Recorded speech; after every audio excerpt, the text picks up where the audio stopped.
Right, I think we're ready to begin now.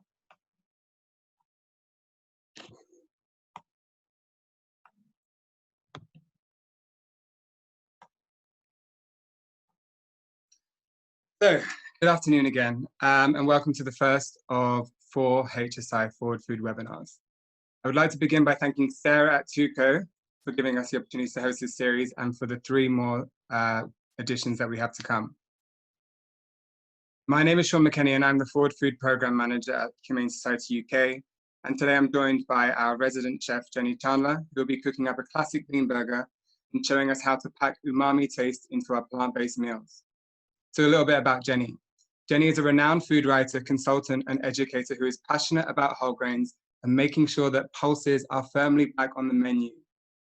And with that in mind, it comes with no surprise that Jenny is also the United Nations Ambassador for Pulses, which I'm sure she'll be more than happy to explain what exactly that is. And over the past few years, Jenny has also conducted many of HSI's forward food culinary training workshops with universities and corporate canteens, and we are so excited to have her share one of her favorite recipes today. My other guest today is Dr. Shireen Kazam, who is the founder of Plant-Based Health Professionals UK, a community interest company dedicated to providing education and advocacy on whole food plant-based nutrition for the prevention and treatment of chronic illness. Dr. Kazam is also a consultant hematologist, an honorary senior lecturer at King's College Hospital, as well as a member of the Research Advisory Committee for the Vegan Society. Quite a CV. Thanks for joining us, Shireen. And once again, thank you so much for taking the time for speaking with us today. Before I first hand over to Jenny, I would like to talk a bit about Forward Food and what the program offers to people.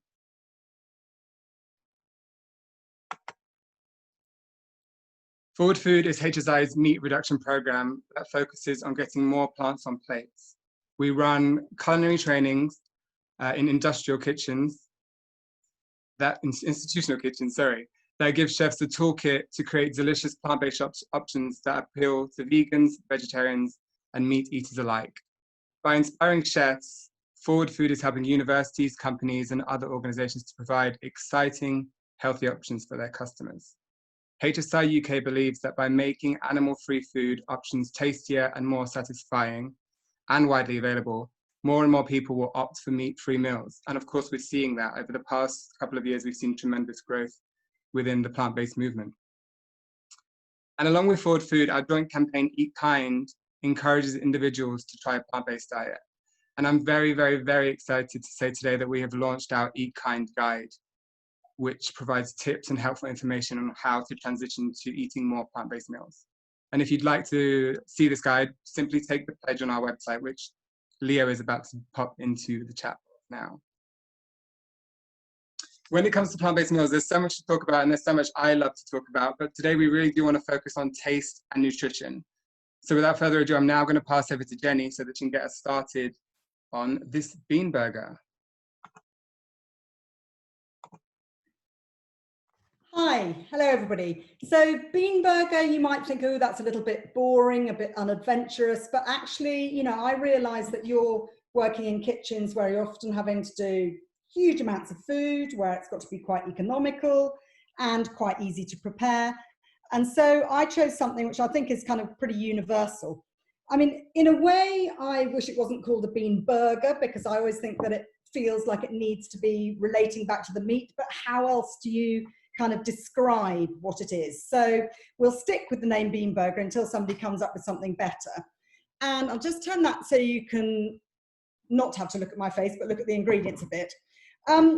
Any of you who looked on the ingredients list, there's a lot of grated vegetable there. So this is grated beetroot, and I had a carrot lurking and not quite enough beetroot. And this is how I want you to think about these kind of dishes.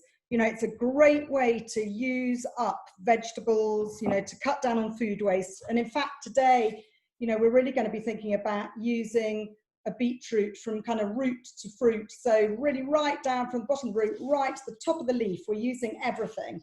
So you're really sort of concentrating on food waste. We're concentrating on flavor, on nutrition and texture as well. So in the past, I've often found that bean burgers are quite stodgy. people tend to blend all the beans up until you've got this kind of concrete-like stodge, and then put a few spices in. So I would really recommend that you put plenty of grated vegetables in. And then this particular one that I'm going with today, but you know, as I said on the recipe, if you didn't have black beans, borlotti beans, cannellini beans, haricot beans, you know, the whole idea is that this kind of food is, you know, really easy to play around with changing. So I've got my black beans. Now I'm going to confess today they were tinned. I only needed a small quantity. I bought some organic beans, which I know have nothing else added to them. They've just literally got the water they were cooked in.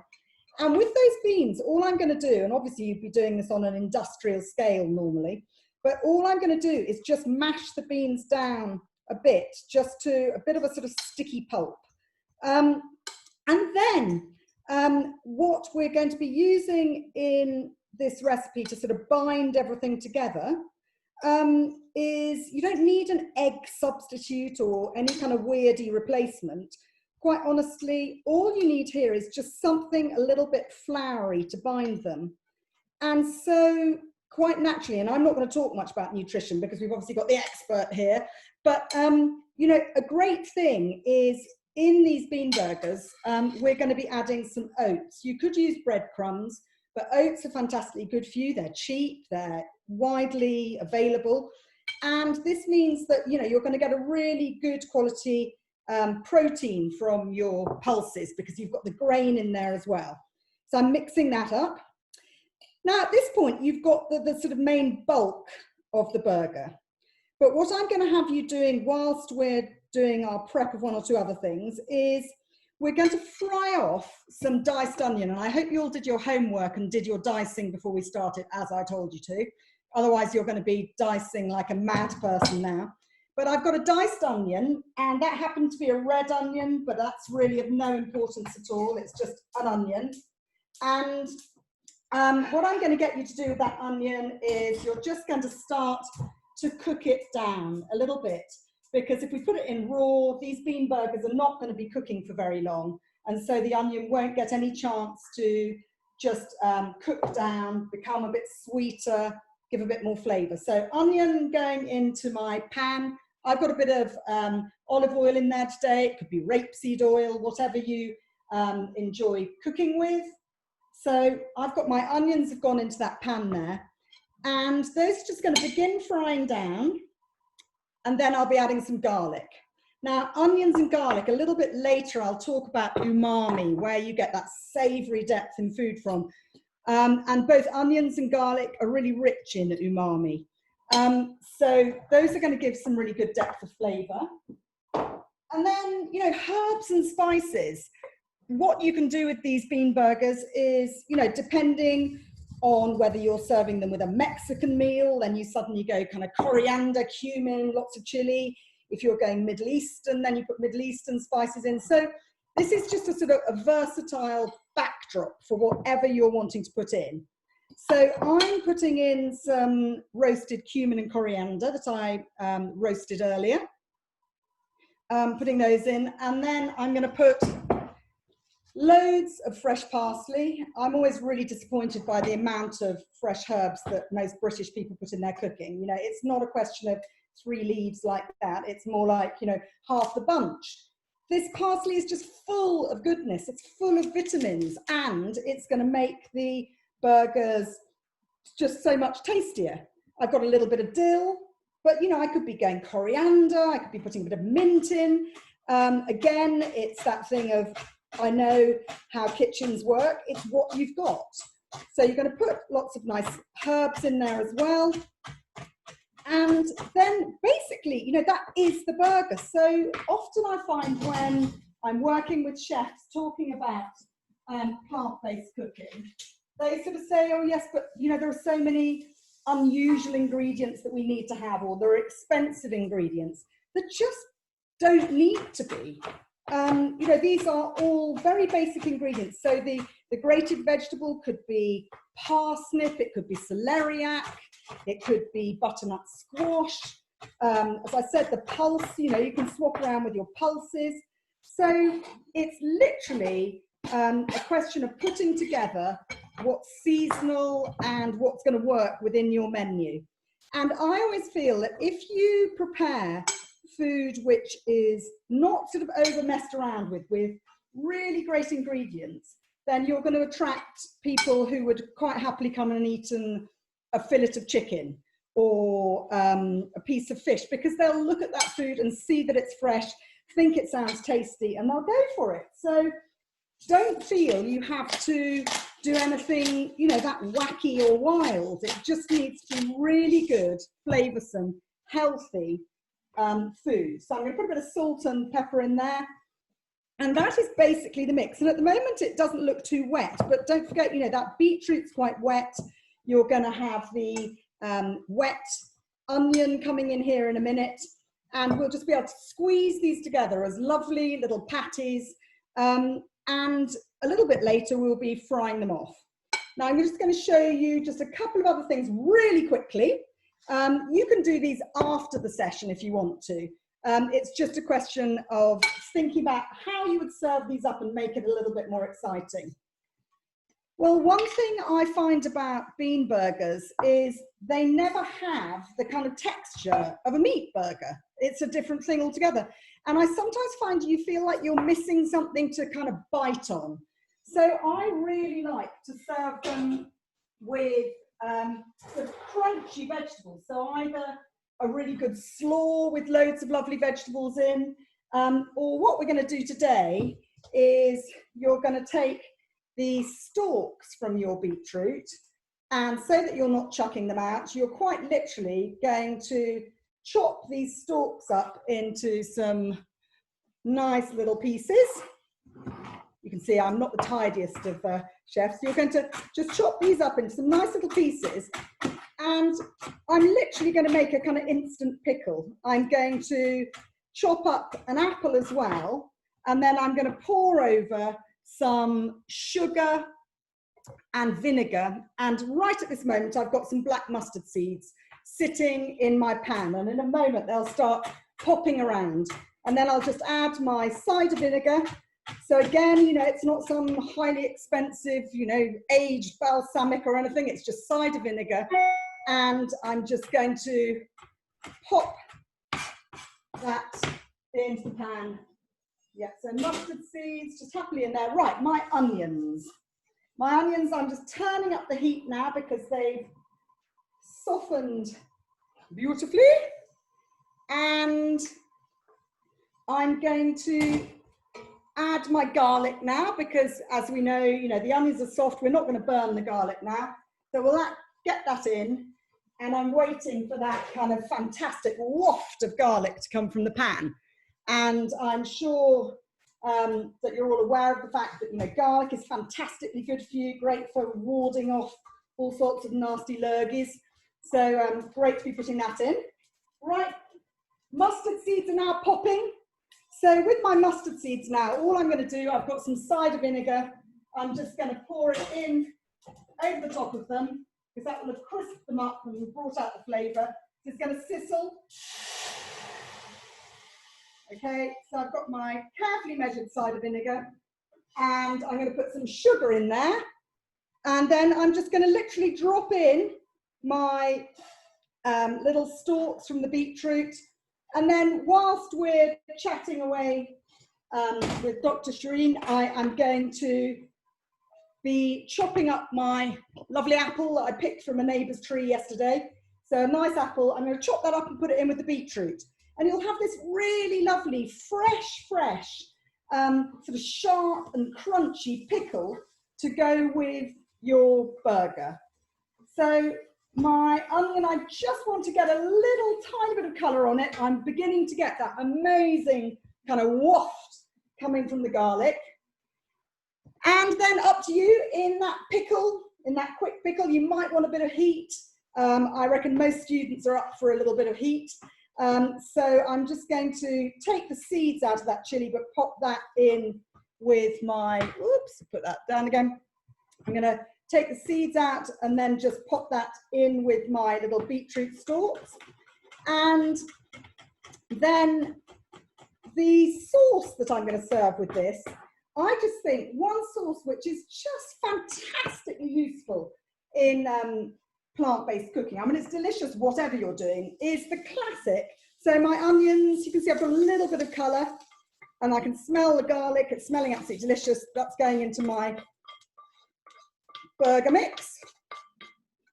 Now, the sauce that is served with falafel, which I always think, you know, falafel is one of those universally loved, happens to be plant-based dishes. Nobody sort of thinks, oh, I should slap myself on the back and say, well done, I'm eating a plant-based meal, when they have falafel in a lovely wholemeal pita pocket with some lovely salad and some tarator.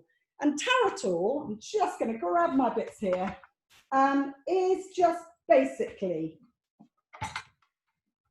tahini, so sesame paste, water, lemon juice and seasoning. It's fantastically good for you. Yes, it's fat, but you know, we all need some fat. And if you try and serve up a plant-based meal, or any meal for that matter, without any fat in it, it will just taste like a nutritionist has put you on some extraordinary diet. You won't enjoy it, and then you'll probably go and eat a Mars bar or something afterwards. So you're much better to have some kind of healthy fat, like your tahini. And one of the things I always think is just remarkable about tahini is it has the one amino acid that's missing in pulses. So methionine, or that pulses are very low in. Methionine that pulses are just really low in, and therefore can't give you the highest quality protein possible. As soon as you have some sesame, which has got the methionine, then you're getting a really great protein. So can you see how that has creamed up beautifully with the lemon juice and the water? And you know, people talk about all these sort of special vegan mayonnaises and all these things. Fine, but you know, when you can make something that quickly, just literally with the tahini that you'll have in your larder anyway, and some fresh lemon juice, and you end up with something which is kind of sour, bitter, fatty, just wonderfully, wonderfully kind of indulgent and creamy to serve with the beef burger. But bean burger. I actually said beef burger. That was just a serious slip of the tongue, wasn't it? And I wouldn't serve this with a beef burger anyway. So I certainly didn't mean to say that. So delicious. It just needs a bit of salt and pepper. So I have my tarator ready. So there's the tarator dressing. All I need to do to my instant pickle is just chop up my apple and put it in. And the bean burger mix is all here, ready to go. And when you come back to me in a few minutes, we will actually shape up a burger and we'll eat it just as it is. And it'll be fine, it'll be okay. But then I'm going to let you into the secrets of how I would oomph it up with some really, really fantastic umami depth. So I think I've probably rattled on enough. Hopefully you've kept up with me with the cooking. I know most of you are chefs. If you're not chefs, do send me some little questions afterwards if there's anything you didn't quite understand. But really, these are just recipes of gathering the ingredients and putting them together. So I'm handing back now to Sean. Thanks so much, Jenny. I really should have eaten before this, but I didn't have time preparing with it. On that note, with questions, please do start putting your questions in ready for the Q&A. They could be for both Shireen or Jenny, whether you want to know more about umami and finding like a rich palette of flavor, or whether you want any advice with the nutrition side of things. So once again, thanks for joining us today, Shireen. I know that you're on holiday and you're taking time out to really help us with this, so we're super grateful. And I thought that perhaps we'd start with you telling us a bit about your work with Plant-Based Health Professionals UK, and perhaps some of the resources that are available to both large-scale caterers and also individuals. Yeah, well, thanks, Sean, and it's a real pleasure to be here. I get to talk about my favourite topic, so it's totally fine to be taking time out on my holiday. So yeah, I mean, I founded Plant-Based Health Professionals UK back in 2017 to sort of fill a gap that I found in the UK, whereby health professionals weren't really talking about plant-based diets in a way that suggested that it was useful for health and could actually be used as a clinical tool. I mean, it really is true that we are what we eat, and we can really help reduce our risk of chronic illness and future disease by eating right.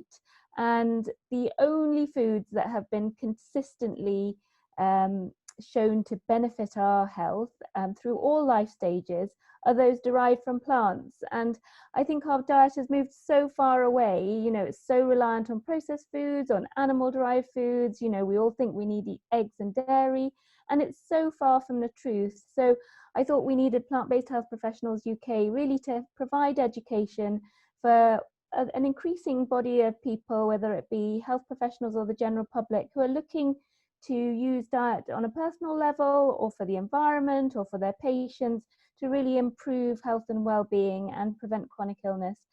Because as you sort of said, you know, we have really moved our medical model over to one that sort of assumes you're going to get an illness. You know, we're going to assume that as we get older, we're going to get hypertension and high cholesterol and heart disease, and then it reaches for, you know, off-the-shelf medications or procedures, when actually, you know, the focus of true healthcare is really prevention, and we don't put enough into that side. And for me, it became a passion because I chose to become vegan for the animals, and then it really was the best use of my knowledge and you know, expertise to really bring it into the healthcare environment. And it's really reassuring to know that so many more health professionals now are joining us as members, and we are a membership organisation for health professionals and non-health professionals who want to learn more about plant-based diets.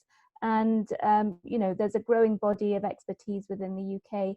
And so on a personal level, we've created loads of resources which you can find in our fact sheet section, and I think you're going to link to what we've called the plant-based Eat Well guide. So we've just made the UK dietary guidelines into a plant-based friendly way of eating, and, you know, adding in the extra bits that you need to know about a plant-based diet, like B12 supplements, etc., that I know we'll come to.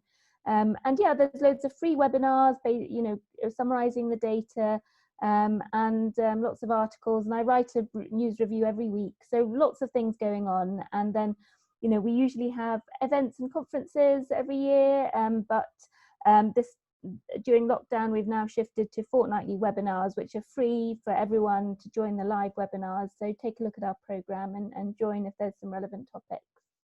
Yeah, that's really awesome. And I would really want to touch on the webinars. There's so many really targeted topics. So there's something really specific to each individual and what they are looking for and at what stage they are in the journey. And also on the plant-based Eat Well guide, which I think is so ingenious and so great that you have taken the national guidelines, but then adapted it for a plant-based diet. So I'm just gonna grab onto that. And I thought it'd be good if you could perhaps take us through how it works and what you think the key health benefits are for reducing meat consumption, and how people can adopt it in a way that is healthy and also sustainable. Yeah, for sure. And I think, you know, the key is that our dietary guidelines really are so adaptable to different diet patterns, and but particularly plant-based diets. You know, 2/3 of the plate essentially, well, more than that, is centered around whole plant foods. And, you know, I think you could say that sort of 70–80% of what is intended for people to eat is plant foods. And so can you see you probably can't see my arrow, can you, moving around? No. No. Well, in the green section you can see that, you know, over 1/3 of the plate is fruits and vegetables, and then in the yellow we've got whole grains essentially and starchy carbohydrates, and then, you know, we've got a section in pink mainly dedicated to protein, and it clearly says there, eat beans, peas and lentils. You know, it's telling you to choose your protein from plant sources because it's so much healthier. And then, yes, there's a section for dairy, but it clearly, you know, I know this is our plant-based version, but even the actual version, you know, relates to having dairy alternatives, because it's quite clear that dairy is not required in the diet. And when you think about our ethnic diversity in the UK, and you think that communities of colour like you and me, Sean, are more likely to have lactose intolerance. Maybe up to 70% of Asians and Africans are lactose intolerant. So to even have a section on dairy is just not inclusive. Right. And so dairy alternatives as a way of sort of boosting certain nutrients like calcium and vitamin D, which they're often fortified with, is an excellent way of adapting this Eat Well guide to make it plant-based. So it really, really wasn't difficult. And, you know, this Eat Well guide is really, you know, taking into account what's realistic as well. So it doesn't stop you eating all those other treat foods, but it's clear that it needs to be well outside the plate and as a treat and not every day. And yeah, getting your fats from plant sources such as avocado, nuts and seeds is really essential. And of course, we've mentioned sesame seeds, you know, great source of unsaturated fat. And actually, tahini and sesame is such a rich source of calcium, actually. So, you know, if people are worrying about sources of calcium, that's a great one to add in. So yeah, and your part of your question was, what are the health benefits? Well, they're just enormous. You know, we know from decades of following people who are either eating plant-based or eating conventional sort of omnivorous diets, that those that are eating the most plant foods in the diet, and that's the most whole plant foods, fruits, vegetables, whole grains and legumes, have the lowest risks of cardiovascular disease, type 2 diabetes, you're more likely to be a healthy weight. And actually studies are now showing that you're more likely to protect your brain. You know, we've just had the Lancet Commission on Dementia update their guidelines, and in the diet section it says stick to whole plant foods. There's no mention of any other beneficial foods for brain health. So the data are overwhelming. I just think as a society we need to accept the science and find ways of shifting away from our sort of animal-centric diet. No, that's a great answer. What I wanted to take a bit further with you is what sort of advice you would give to people who are interested in this kind of diet but had some sort of hesitations. What sort of steps would you take starting out? Because I guess everyone who adopts this diet, they have their own experience of how they entered into it. Mine was fraught, and oftentimes I didn't know how to have a balanced meal, and I often went back to meat and stuff. It was an ongoing journey. So I was wondering what tips you would give people, perhaps put them in a better position. Yeah, well, I mean, I think any change and any sort of major change in habits or behaviors takes time. And so you need to give yourself the time to understand what foods need to come into your diet and what foods you need to sort of minimize. And it's not about you can't eat this and you can't eat that. It's about adding in the diversity of, you know, the whole kingdom of plant foods, which is so immense. So it's adding that variety in. But giving yourself time to think about how you would adapt your everyday meals. Like most people only eat about 8 different types of you know, main meals a week. So you just have to understand how you're going to adapt your everyday tastes and flavors and ingredients to making them plant-based. And it really is so easy, but it might be taking the time to understand where you're going to buy your tofu, for example, or you know, how you're going to source your lentils and pulses. Are you going to get them dried or tinned or even frozen? You can buy, can't use some beans and pulses. And then I think you always have to know your motivation. You always have to know your why, because you're not going to do it because Shireen Kassam told you on a webinar to go plant-based. It's just not going to happen. Otherwise, habit changes would be so easy. So you really have to understand your why and keep coming back to that. You know, for me, as I said, it was the animals, so it makes it easier. I think if it's for a health reason, you know, my father has diabetes, I don't want diabetes, you know, you write it down and you keep coming back to the reason why you're adopting these healthy behaviors. And all change in behaviors and customs and habits are so much easier if you do it with somebody. We need social support, there is no doubt, and that's what we're taught as medics. You know, nobody's going to make these changes unless you provide the support system. You know, if you provide them with somebody to answer your questions, if you are cooking meals together, if you're talking about ingredients with friends and family, and you know, on some level, you know, there's pros and cons of social media, but you really can find people and groups of people who want to do the same thing as you and that can really support you through this journey. So find your support system. know your why, and take the time to mug up on information and knowledge that will reassure you that you are doing the right thing for health, the planet, and of course the animals. Yeah. One thing I would touch on that also is, I guess, because we have such a community around us now, we can lift each other up, and now we have all these resources around us. I remember how things used to be, like when you tell people, "Oh, I don't eat meat," they'd be like, "Oh, what do you eat?" But now it's like people are so excited about tasting vegan food. They're happy to come over to eat. They're happy to go to a restaurant. And I think I would tell people who are transitioning over to really applaud every effort that's made. So if you start only eating or only drinking plant milk, for example, that's a win. That's one step closer. Yeah. And then bouncing off of what you spoke about, eggs and dairy, I've met a lot of people who said, I could never give that up. I could never give up cheese.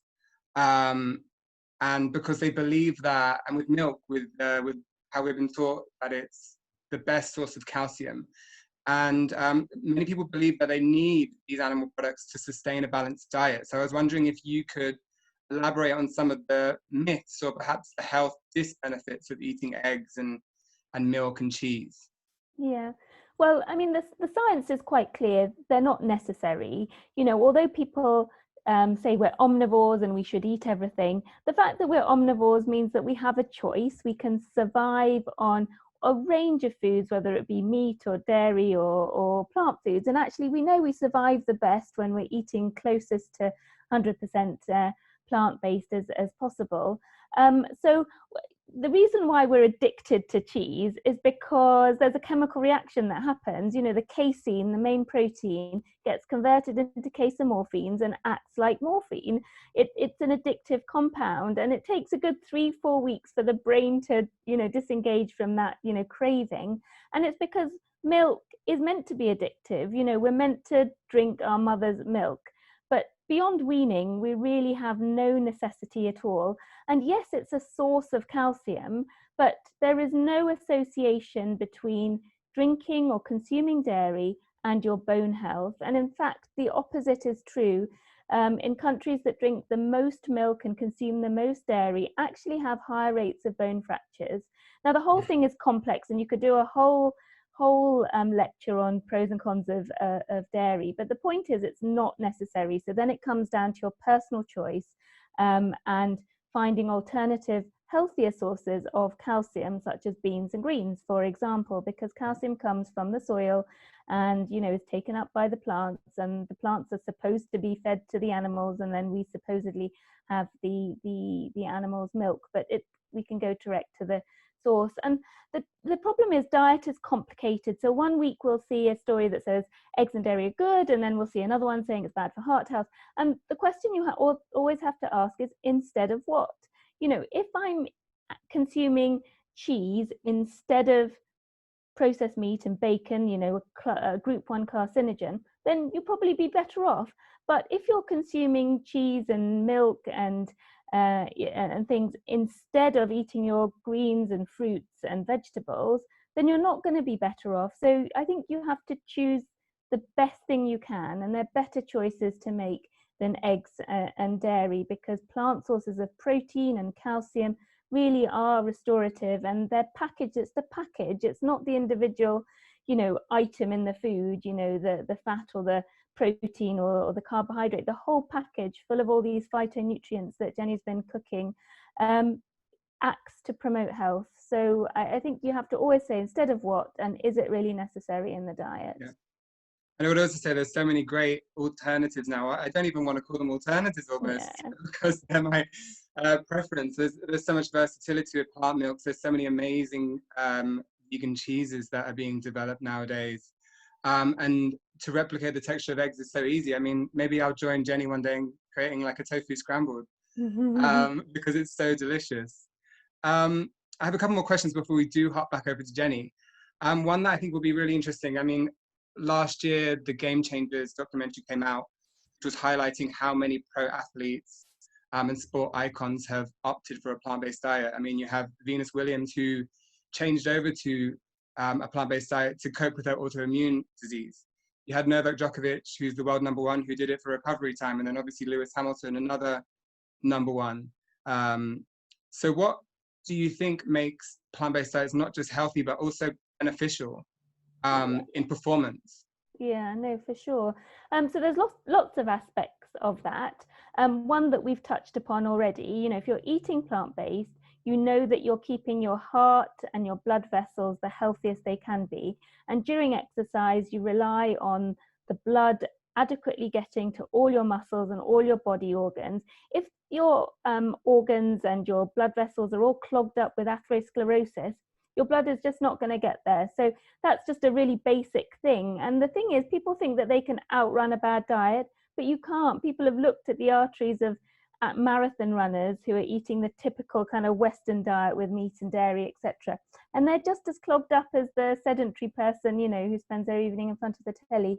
So keeping your organs as fit as you can is key, obviously.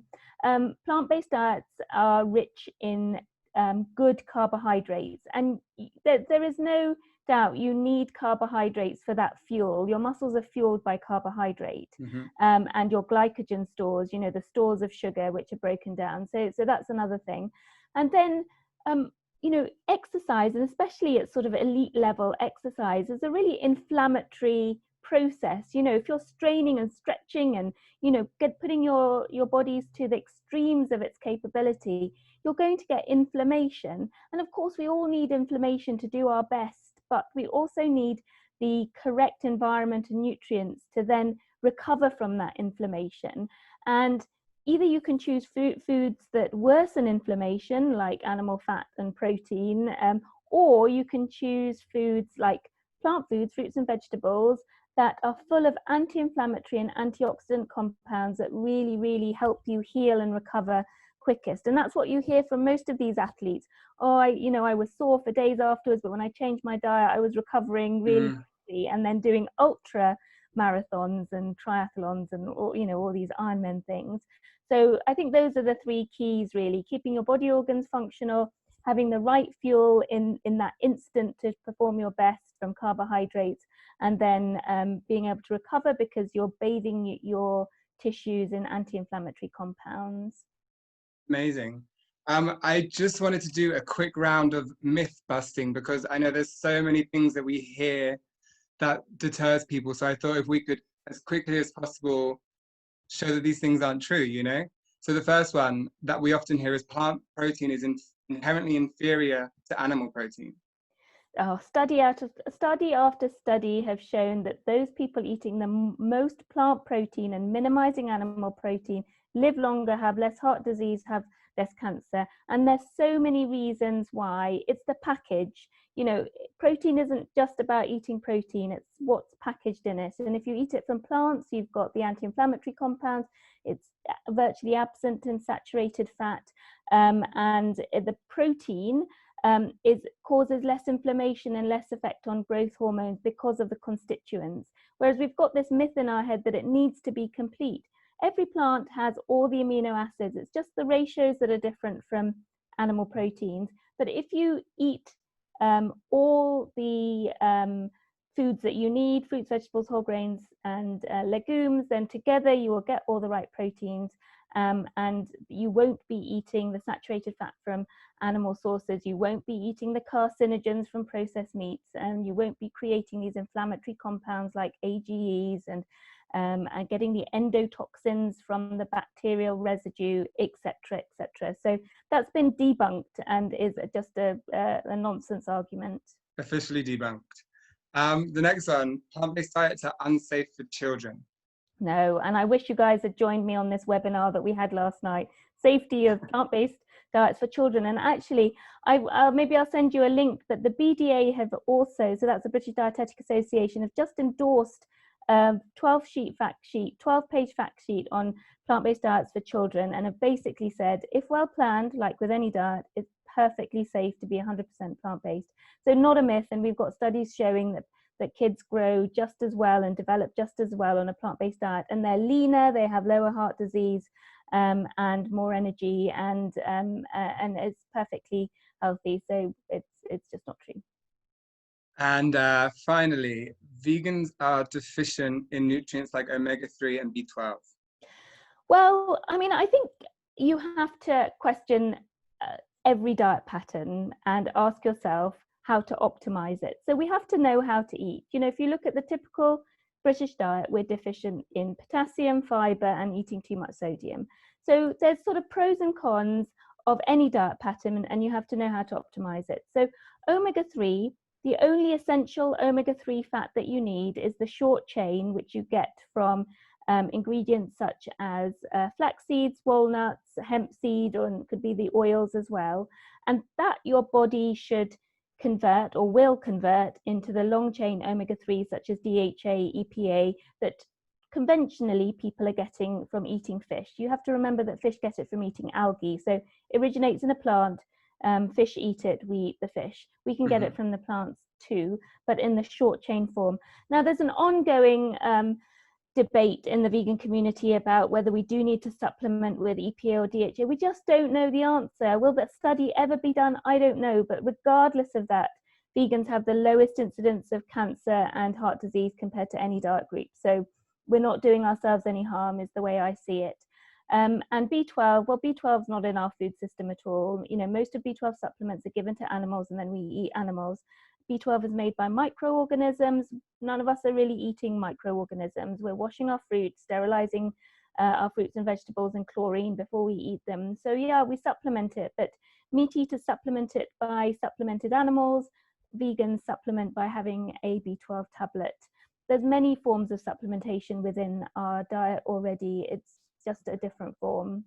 Yeah, I remember we had a conversation in which you said, from your experience, that oftentimes the people who don't have a plant-based diet are also deficient in B12. Absolutely. Or in other nutrients as well.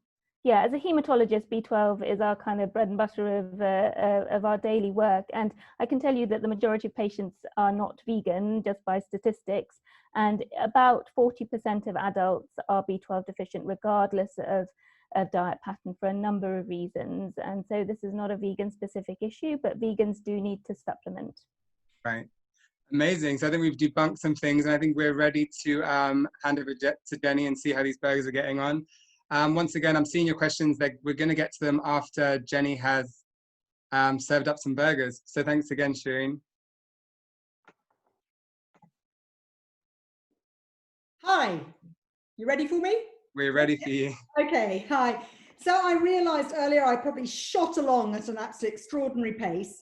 So hopefully what you've all got is that tarator, which was just literally the tahini mixed with just freshly squeezed lemon juice and a little bit of salt, a little bit of water.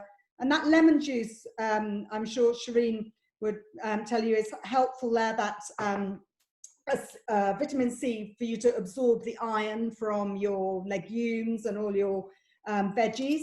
So that's going to do us a fantastic amount of good. It's got our calcium in there. Then you've got this kind of fresh pickle. It's got the cider vinegar, a little bit of sugar, just to give that kind of sweet and sourness. And it's got, you know, naturally sweet apple, and then those little beetroot stalks so that we didn't throw them away. And also so that we got some really important crunch. Because one of the things that I sometimes get from the kind of vegan sort of, well, the skeptics, is the fact that you don't get the right texture in vegan food. And we're going to talk about that in one of our webinars in the future. But so we've got our crunch there. And then we've got our mix for the burgers. Now, if you find that your mix is not sort of sticking together particularly well, you may need to sort of massage it and sort of squash it around in your hands a little bit. If you've made a beetroot one, as I have, you might want to wear rubber gloves for that if you don't want to look like you've been involved in a sort of chainsaw massacre or something. So there are my little burgers, so they do hold together. And I'm just going to fry off a couple of those as they are. Now, one thing I would like to say is, in a big kind of commercial kitchen, frying things off can be a little bit of a pain. If you just basically put a good layer of oil on the bottom of a roasting sheet, and you put these into a really hot oven at about 200 degrees, you'll get a really nice sort of crispiness on the bottom of them. You serve them upside down so that that crispiness looks a little bit more appetizing. So you can cook them in the oven and not have to be frying them off, which I know can be difficult on big numbers. So you've got these little burgers, and you know, I could have chosen a different grain to bind them with. I could have chosen a different bean to make them with. I could have used a different vegetable, but my fat is now hot and I'm just going to cook these off. Now, sometimes people are a bit sort of worried about raw beetroot or raw parsnip, raw celeriac. They're all vegetables which are perfectly healthy and good to eat when they're raw. So you haven't got to make sure this really kind of cooks through particularly well in the middle here. So I'm putting those into my pan. And whilst those are cooking, those will be fine. You know, they'll have that lovely herb flavour. You've got some spices in there. But one of the things that we have kind of built in, we have these receptors on our tongue that if we eat something with umami, which in sort of Japanese means sort of deliciousness, if something has that sort of savoury deliciousness, we sort of think, wow, I want to eat more of it. You know, and we want our food to have that kind of more, you know, that moreish factor. And a lot of people feel that it's more difficult to get in plant-based food. I would say it's just about knowing which ingredients to include. So umami, it is a sort of scientific thing. It's not some strange thing that somebody sort of dreamt up one day. There was a Japanese scientist back in the 1920s who did experiments with dashi stock to try and work out what made people, you know, so desperate to eat more of things flavored in that way. And he discovered that glutamic acid, so you're talking that terrible word anybody hears, monosodium glutamate, and throws their arms up in horror. But those glutamates actually occur quite naturally in some things. You know, it doesn't have to be like a little kind of tin of sort of funny white powder that you sprinkle into things. And when foods are high in glutamates, you have this kind of savory deliciousness on your palate, which makes you think, yes, I want to eat more. So these already, they've got that little bit of onion in there. The sort of caramelization as we fry them in the pan is going to develop some of those glutamates. But there are certain ingredients which are just quite naturally really high in them. Now, I know it seems strange to relate back to something meat-based, but I always think it helps people think about it. You think of a piece of pork as it is, and then you think of something like some prosciutto or some Serrano ham.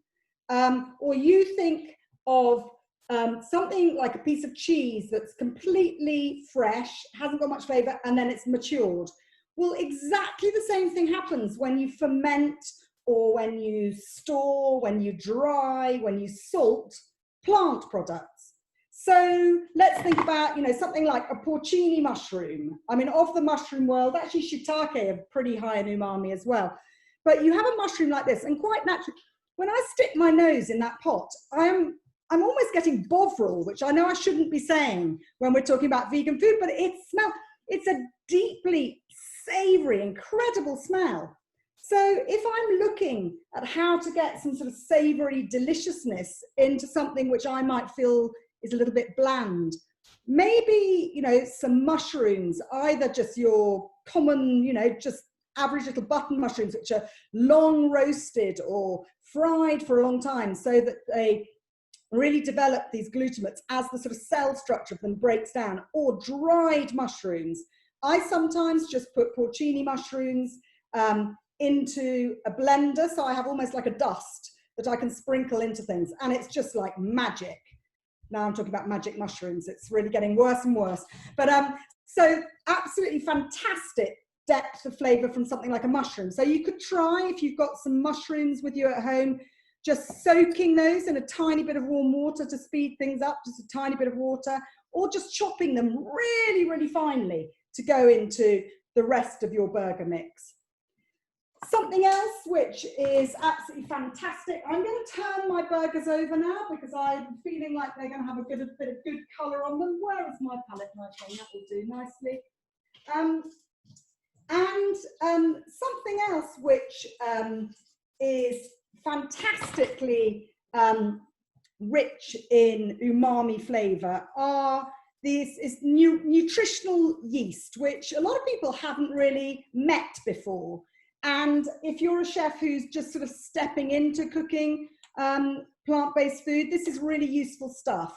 I mean, some people say it's like sprinkling Parmesan over something. I don't think it is. I just think it's like sprinkling a savoury magic over something. It's got a little bit of that kind of sourness that you might kind of associate with cheese.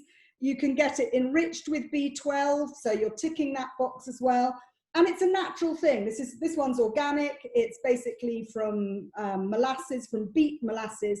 And it's called yeast. It's not live yeast. It's not going to make anything rise, but it gives this fantastic depth of flavour. And just sprinkled onto something like a vegetable soup, or just put into your baked dishes, just sprinkled in with my burger mix, it would really, really enhance the flavours. It's absolutely fantastic. So that's a useful thing to put in. Seaweed.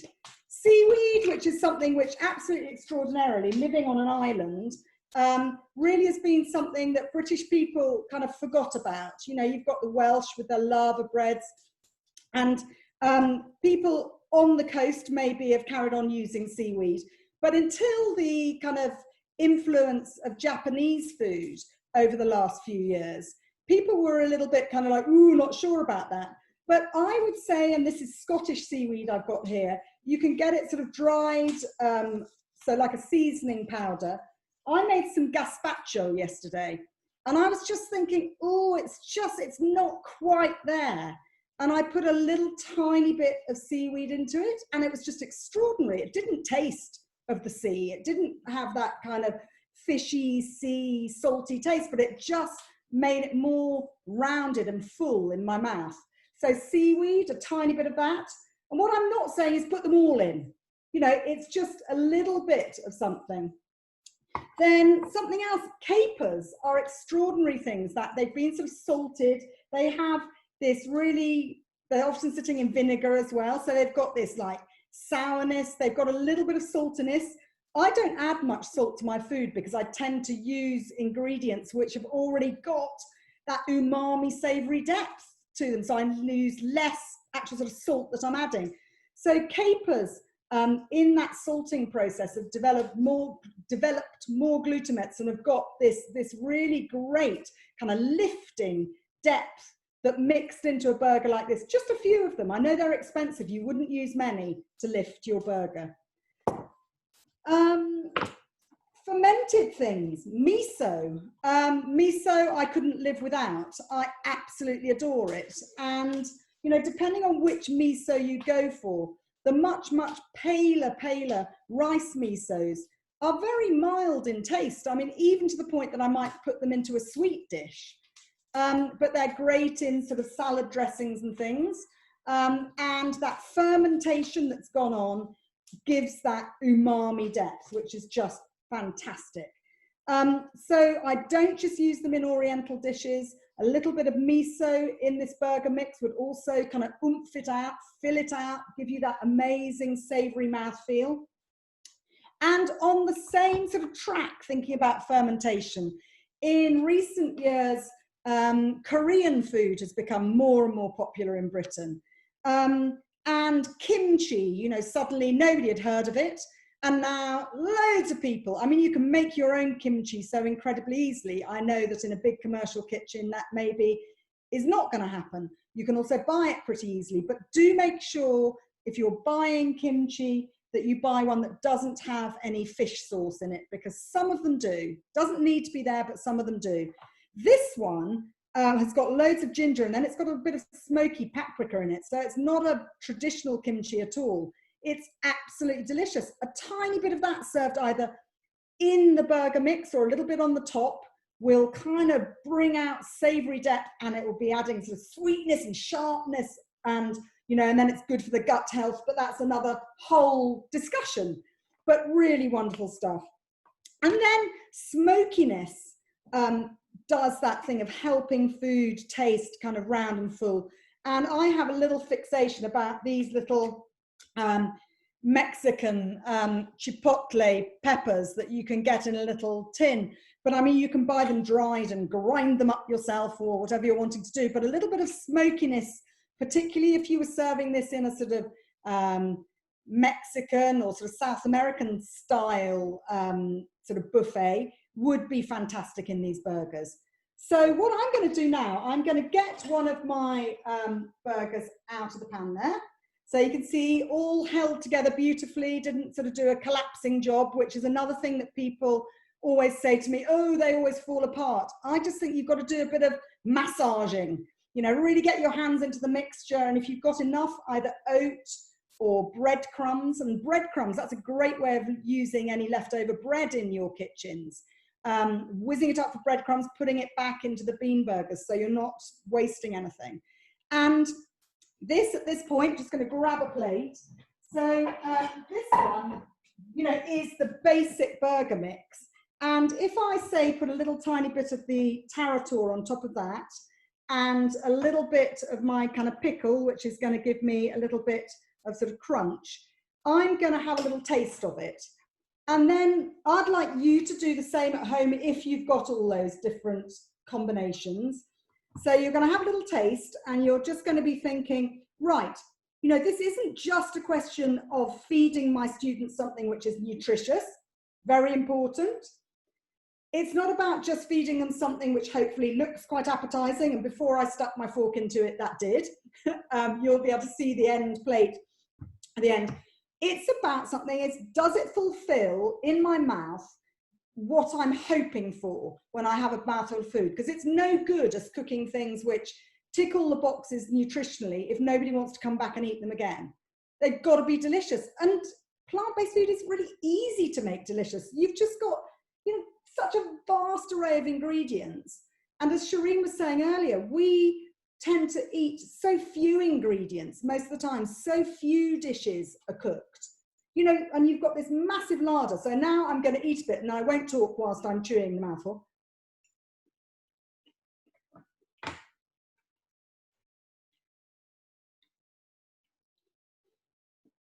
Now, to be honest with you,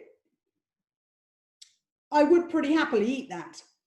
But if I want to give it that kind of, now when I've swallowed it, there's not that much left in my mouth. I'm left with kind of a bit of sourness from the pickle, bit of sweetness.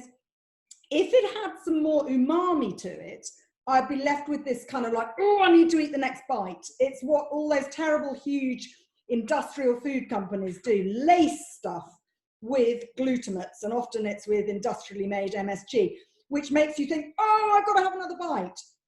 It's why my daughter depressed me hideously years and years ago when she went to a friend's party and was given chicken something nuggets, won't say the word, get into trouble, and came back and said it was the best thing she'd ever eaten. I was so depressed because they're laced with all these glutamates. She would never say it now. She's 13 and she eats absolutely brilliantly, loves dal. It's her favorite thing on the earth. So what I'm going to do, and I'd love you to do at home, if you've got one or two of these different, ooh, that's my clock going off. If you've got one or two of your different savory umami ingredients that I suggested, you know, perhaps divide your burger mix into sort of 3 little sort of sections. I don't know if you can see that. And then mix a little bit of one of your chosen umamis into it, and then cook off that burger and taste one against the other. And then you'll realize that there's it's a certain thing that's going on in the background. Heston Blumenthal did some amazing experiments with old people in care homes, giving them food with umami flavor of mushrooms and things in to try and reduce the salt in their diets. And it was just extraordinary how they reacted when the umami was there, natural umami. They just wanted to eat more. And that's not just old people who are losing their sort of appetite. All of us, if you've got that savory depth there, along with everything else, you will want to eat more of it. So I just think as chefs, it's really important. We've got such a role to play, and particularly those of you, I know everybody listening isn't cooking for students. Some of you are Humane Society International followers, but those of you who are cooking for students, you're forming lifelong habits maybe in people. You know, I think how I ate when I first left home was really important. It was how I chose to eat. And I just think if you can create really wonderful plant-based food, which is, you know, as we know, it's so much more sustainable, it's really nutritious, you haven't got that horrible nagging thing in the back of your mind about factory farm meat and where your stuff's coming from. If you could do that and you can make it really delicious, your students will probably go on in life to cook and eat this kind of food. So, you know, don't underestimate the power that you've got, you know, the influence you can have by creating really good, natural, plant-based food. You know, I think at the moment there's a lot of really highly processed vegan food coming onto the market. And, you know, and that's people's excuse for not going this way. Some people, they'll sort of say, oh, but it's all plastic rubbish anyway. You've got to convince people. You've just got to show them that actually you can cook absolutely amazingly, naturally, beautifully flavoured plant-based food. And it doesn't have to have weird and wacky ingredients.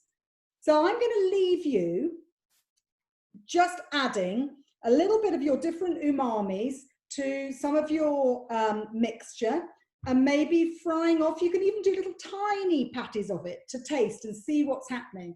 It's a really interesting little experiment.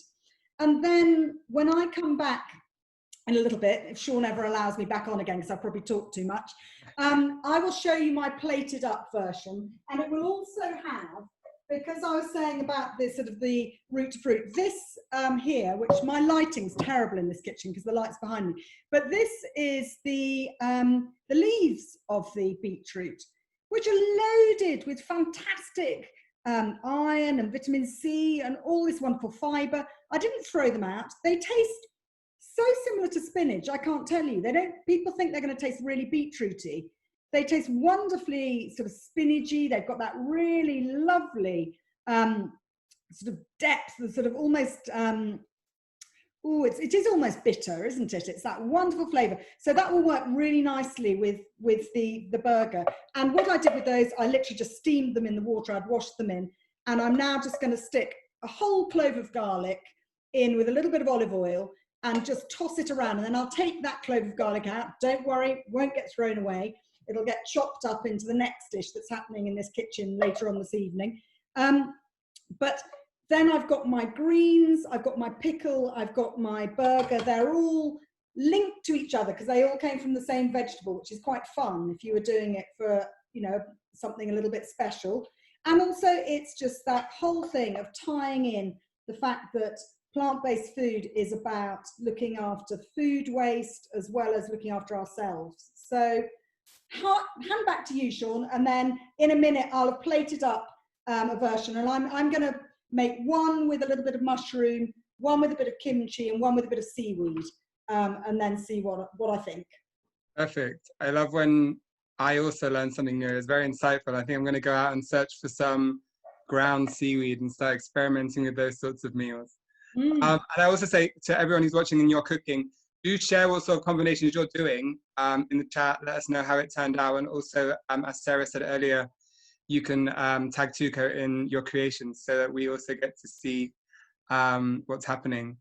But yeah, so now we've got some time before Jenny comes back to play to go through some question and answers with both Shireen and Jenny.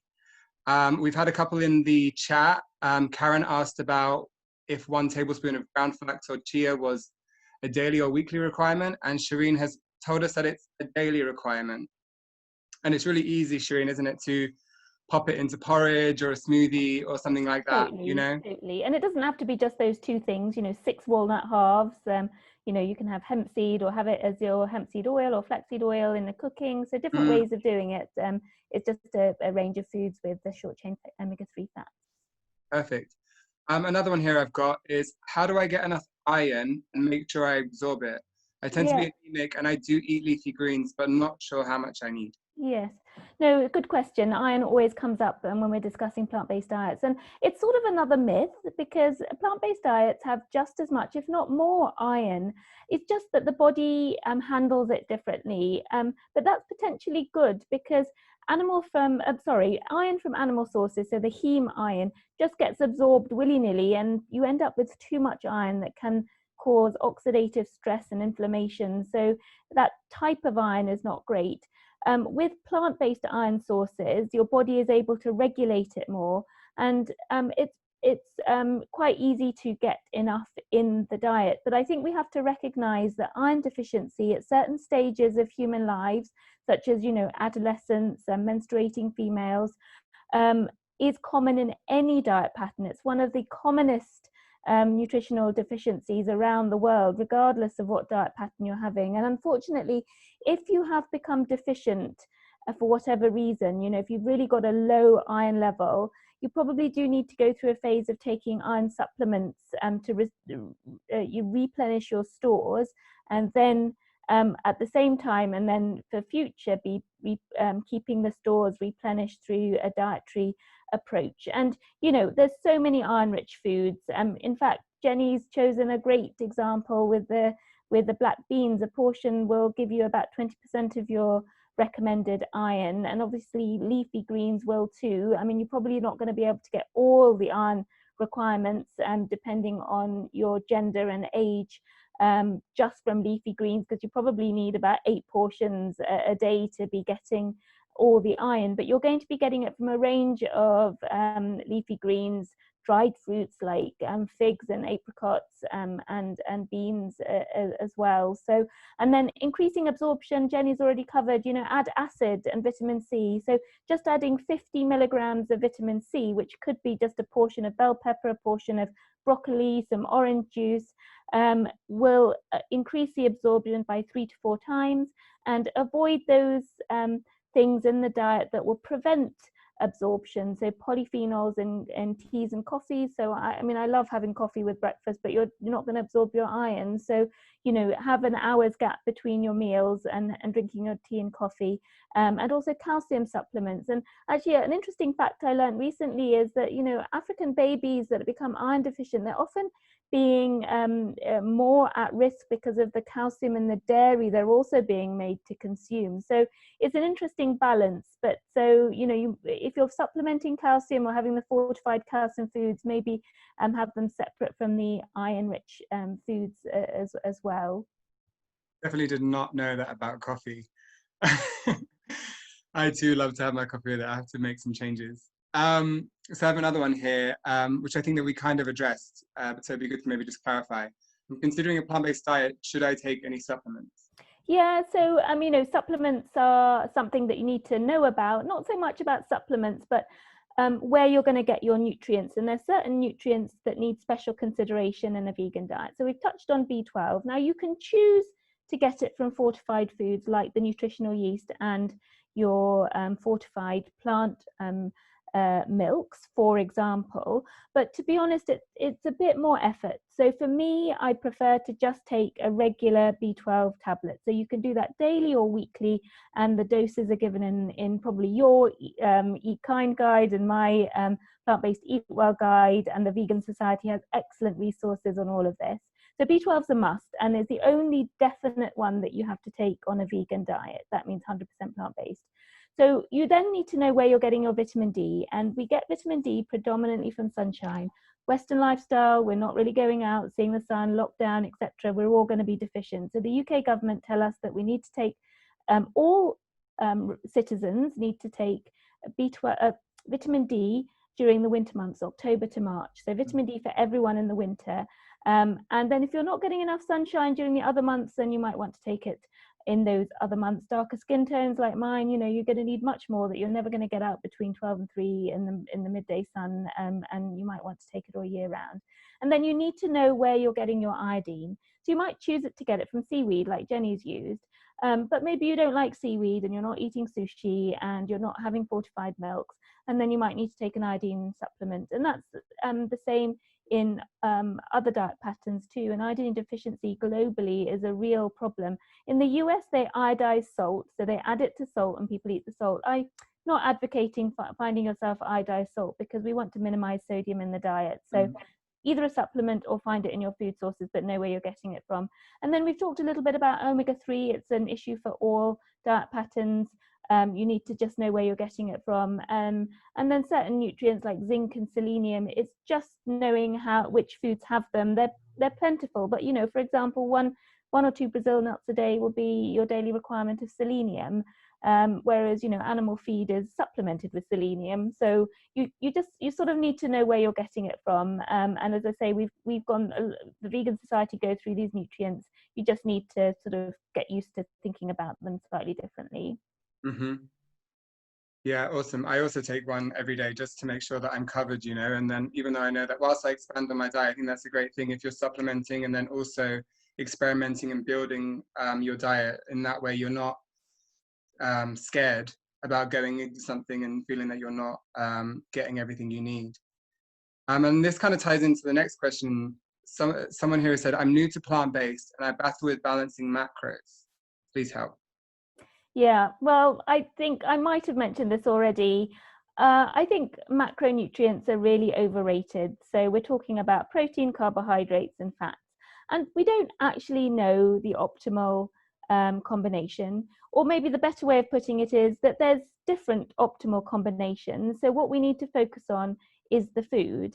And if we're eating sort of equal proportions of fruits, vegetables, whole grains, and legumes, plus a small serving of nuts and seeds, maybe 5 times a week, you know, a portion is something that generally fits into the palm of your hand, then you will be getting all those macros. Now, if you want to bodybuild and you are exercising more than 8 hours a day, you might want to increase your protein intake to more than the average person. And then you might want to focus on protein-rich foods like beans and nuts and seeds. Maybe you have got heart disease and you want to follow evidence-based dietary protocol to prevent progression and even reverse, and the only ones that have shown that is 100% plant-based with very low fat. So maybe you want to be on a really low fat diet to reverse your heart disease, and then you'll exclude the oils and you might minimize nuts and avocados. So I think it's person specific, but we concentrate far too much on macros. Eat the food, and if you're eating the healthy foods, the rest really doesn't matter. And then what would you say to people who are wondering if they could adopt a plant-based diet and hope to lose weight through it? What would you say to that? Yeah, well, I mean, you know, I think you have to eat for health. And we know that those who eat more towards the 100% plant-based are in general a healthier weight. And if you compare vegans to omnivores, vegans are the only ones that more consistently are within the normal BMI range. But, you know, as we've sort of discussed, it doesn't necessarily tell you what people are eating. So just because you exclude meat, dairy and eggs doesn't mean you're going to lose weight. You again need to be eating the right foods, and that's where sort of calorie density and nutrient density matters. So you need to be concentrating on low calorie but really high nutrient foods, so you're getting full with fiber and all those micronutrients that you need, but you're minimizing the sort of high calorie foods. And you know, fruits and vegetables are the lowest calorie foods that you're going to find, and certainly non-starchy vegetables. So there's some tweaking around the edges, but essentially if you're eating from whole plant foods predominantly, you will in general be a healthy weight. And as I say, you might need some tweaking on the fats and the protein, but for the general population, yeah, you're quite likely going to be a healthy weight and lose weight if you need to. Perfect. I think a mistake people make is, I think somebody might have mentioned that about being hungry all the time. You need to eat more because you're suddenly switching from high calorie foods like dairy, eggs and meat to low calorie yet high nutrients. So you need to eat more. So generally, you know, volumes on your plate go up, which is great. You know, you feel like you're having really hearty meals, but they're concentrating on low calorie, high nutritional value foods. Yeah, and you feel less guilty about that second plate, I guess. Absolutely. The next question is something that I'm sure all my plant-based colleagues can relate to. So legumes, even pea protein tend to make me really gassy, but I know they're important sources of protein and fiber.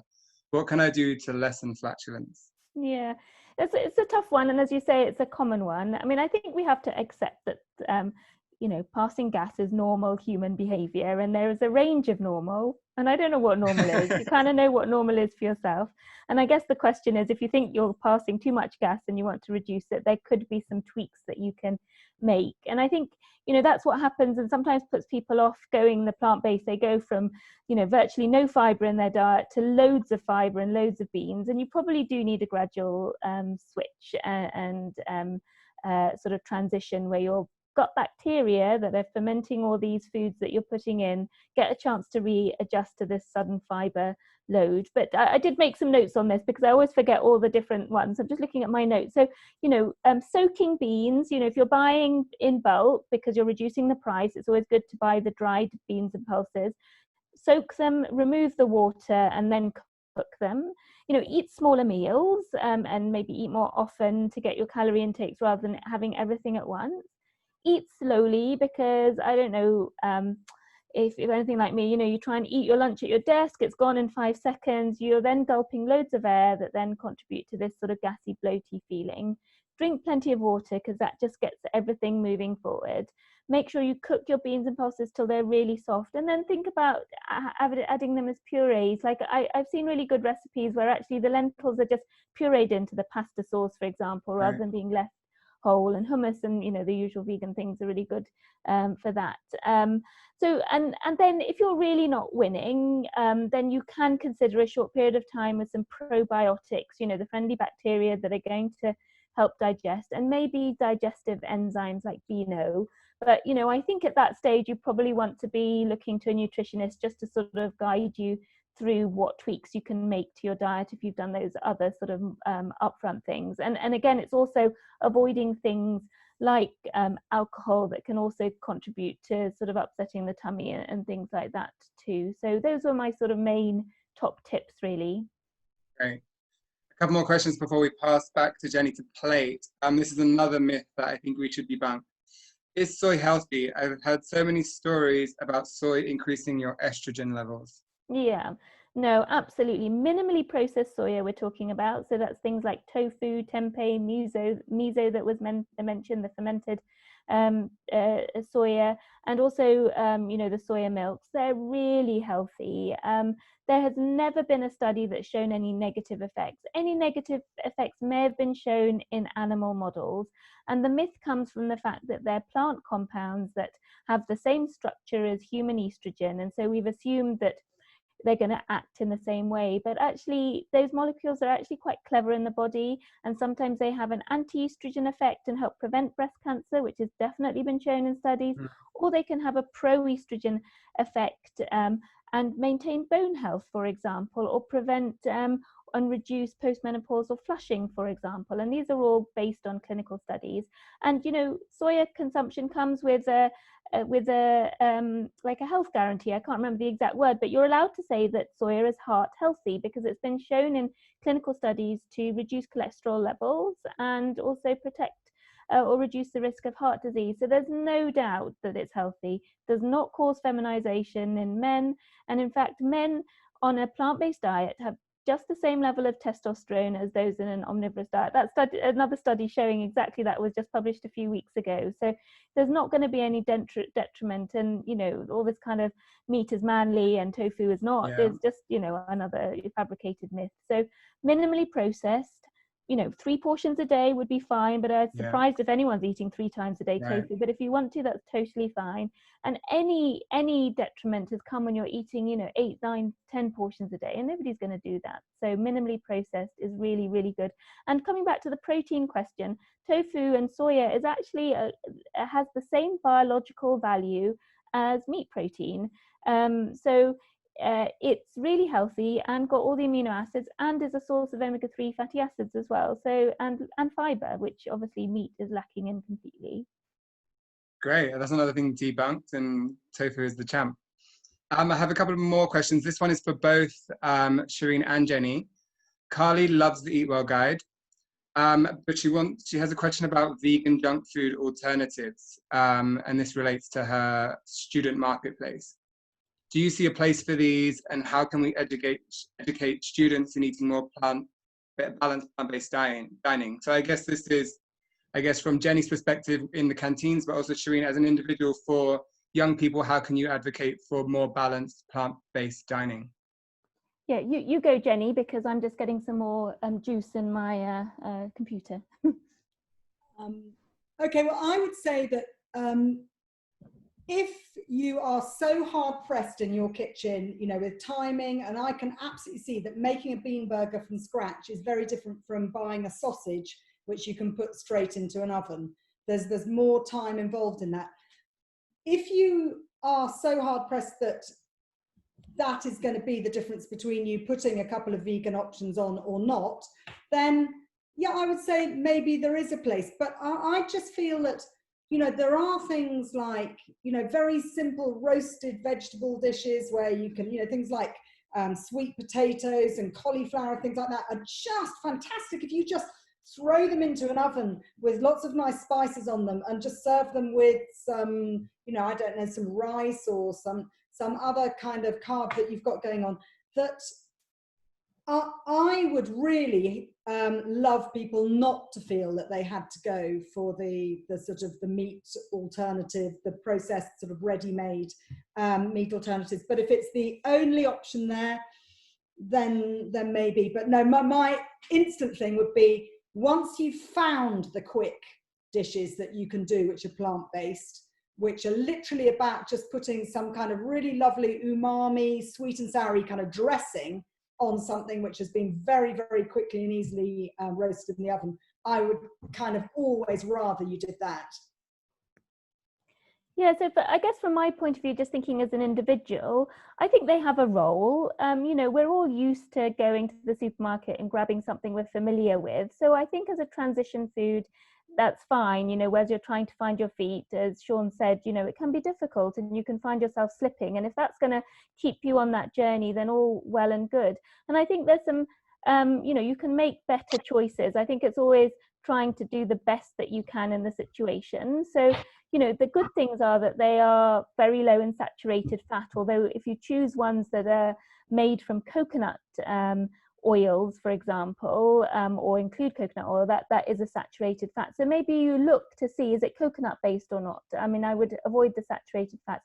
Look at the salt, because unfortunately the salt content of many of these is really high. But I know that, for example, the corn products or the mycoprotein, they, you know, they are also a complete protein. They're generally low in fat and salt. They have zinc and things. So, you know, you can make better choices, and the salt issue is a real problem, and we shouldn't be you know, having high salt foods in the diet. And, you know, as I say, now and again we all cheat, and I think it has its role, but I think we need to recognize that certainly in the UK, more than 50% of what we put in our shopping baskets, regardless of diet pattern, is ultra processed foods, and that is really, really contributing to our ill health. So, you know, in 10 years time, we'll all go, oh, well, we reduced our meat consumption, but look, we've still got heart disease, etc. And, you know, yes, we will have benefited the climate and the animals, which is great, but I do think we have to think, you know, what's going to sustain humans as well. Yeah, very important point. I see that we are running slightly out of time. So Carly, your other question about some unfussy recipes, Leo has done a lot of great work on building our recipe hub. So definitely check out Forward Foods website, or reach out to me and I can share all those details with you. And when I pass over to Jenny now, Leo herself wants to know, how can you sweeten up a tahini sauce? How can you sweeten up a tahini sauce? Yeah, what's the best way to do so? Well, I would be thinking, you know, you're going plant-based, so you're not going honey. So something like a little maple syrup has got a really nice kind of background. It's not just sweetness, there's something else there. If I add sugar to things, I tend to try and think, what am I getting as well as the sugar, just the sweetness? And so if I am using sugar, the sugar that I used for my pickle was actually muscovado sugar, because it's one of the least refined ones. And it's got a kind of molasses flavor going on, just like a fudgy kind of flavor as well. So that, to me, I'm not just putting sweetness, I'm putting something else as well that adds another dimension. So, you know, I tend to use that. I mean, things like agave nectar, it tends to be so expensive. And, you know, it's come from the other side of the world. So I mean, all those sugars have been imported from somewhere, mostly. But yeah, now I would say I would go either maple syrup or a little bit of muscovado sugar, which is my kind of sugar of choice. Great. So let's see what you've got for us. Well, my plate, and this is always tricky because I sort of do this, and you're going to have to tell me whether I'm in the right place. Okay, let's see. I would say that's good. Right? I think that's good. I think you're on mute, Jenny.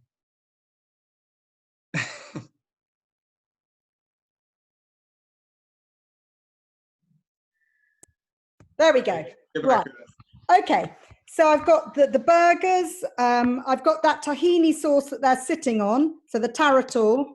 And then I've got the lovely juicy sort of spinachy type leaves from the beetroot. And I've got that pickle. And then can you see I chose to use just a flatbread to go with it, because I sometimes feel if you serve it with a soft burger bun, everybody is having this expectation of it being the same as a meat burger. And I just think it's just something completely different. So kind of swap things around a little bit. The one thing that I haven't done there, which I was going to do, is I almost always, I have kind of pumpkin and sunflower seeds around the place.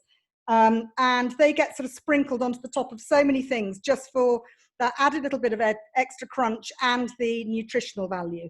So that was, I'll do a nice picture of that, which I can put up and you can have for Instagram or whatever, because obviously my light in the kitchen right now is not absolutely brilliant.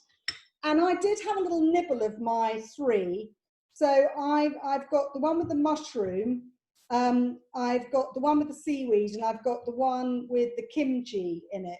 And I have to say, for me, today, and it sort of goes in different days of what you've got going on with it, but the mushroom in there is fabulous, because these flavors today are feeling quite Northern European, because I've got apple and I've got there's this the beetroot and carrot, and so it just works really nicely. But you know, the others are fabulous as well, and I do think that it's got that little tiny bit of magic that they didn't have before I added my umami.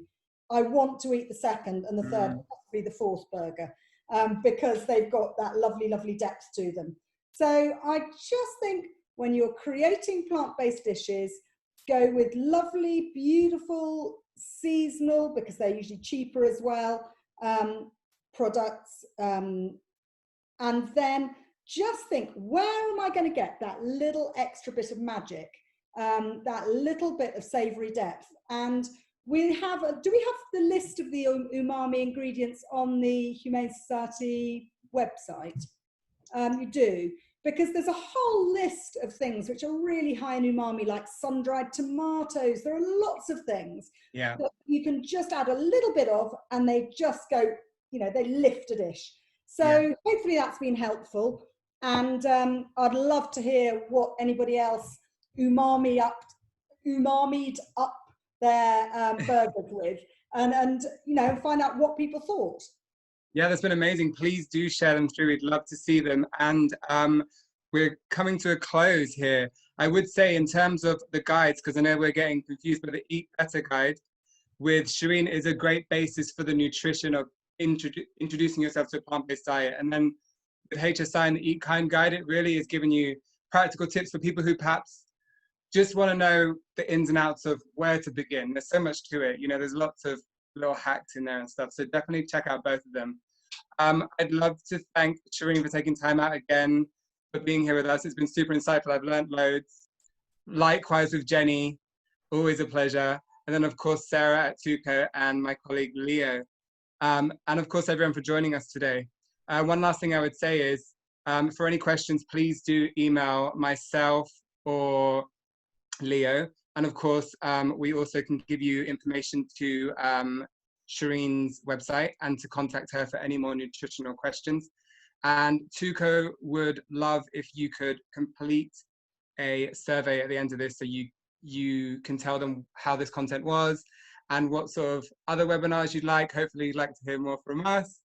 And so, yeah, it's been amazing. I hope you all have learned something and have enjoyed eating your burgers. I'm definitely going to have to go and try and replicate that now. So thanks, everyone, and have a great afternoon. Thank you. Take care. Bye-bye. Bye. Bye. Thanks.